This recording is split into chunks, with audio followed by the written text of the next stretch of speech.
Hey guys! Welcome to Couple. Please like and subscribe if you like this video.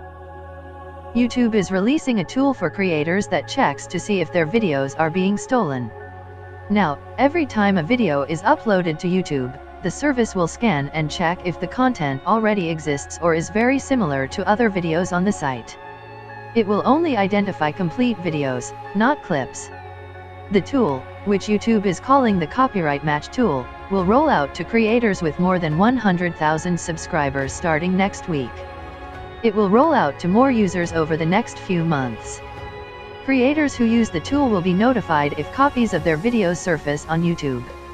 If the tool finds matches, creators can then decide what action to take. They can either do nothing, contact the person who made the copy, or ask YouTube to remove the copy. You have to be the first person to upload the video to be considered the original creator by the tool, so there's the possibility that someone else copies your video that's already on Vimeo or Facebook and uploads it to YouTube before you. YouTube already has a similar program called Content ID, which helps copyright owners find people using their content without permission.